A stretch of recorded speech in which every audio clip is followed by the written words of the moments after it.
To not be ashamed of the gospel means I'm not ashamed of what the gospel is. I'm not ashamed of what the gospel does. And I'm not ashamed of what it reveals, what it says. So unpack that with me. I'm not ashamed of the gospel, for it is, and what was that next word? Power. What's Paul saying? I'm not ashamed of power. I'm not ashamed of the power. And you start to see more clearly here, because on the surface it seems like, well, why would anybody be ashamed? And I bet if I asked anybody in this room or any Christian in any church, are you ashamed of the gospel? No, I'm not ashamed of the gospel. Are you ashamed of the gospel? No, I'm not ashamed of the gospel. You ask anybody and they'll tell you, I'm not ashamed.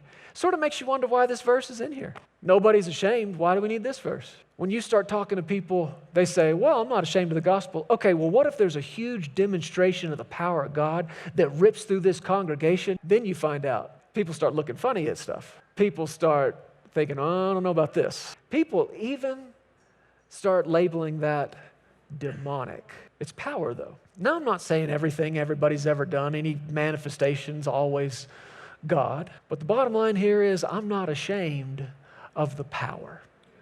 Well, yeah, but why do people got to act so funny? Why do they got to do weird things? Look, I don't always know why, but let us watch you grab a hold of 1,000 volts of live electricity. And let's see if you do something funny. You get a hold of some power and it'll affect you. I said, you get a hold of some power and it will affect you. He said, I'm not ashamed of the gospel. Why? Because of what it is. It's power. I'm not ashamed of the gospel, for it is the power of God. Do you notice this? Unto. That's a little Greek word that just simply means it results in this.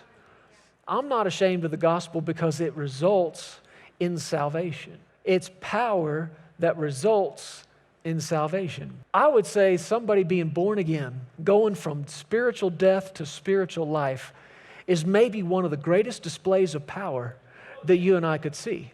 It took some power to raise you and I from the dead.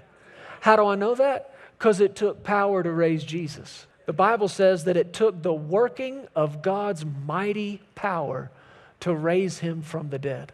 It takes power. Salvation requires power. And that just makes sense, doesn't it? I mean, you were spiritually dead. To go from dead to alive, you had to get a hold of some power. And I'm not ashamed of the gospel because that's what it produces. Salvation.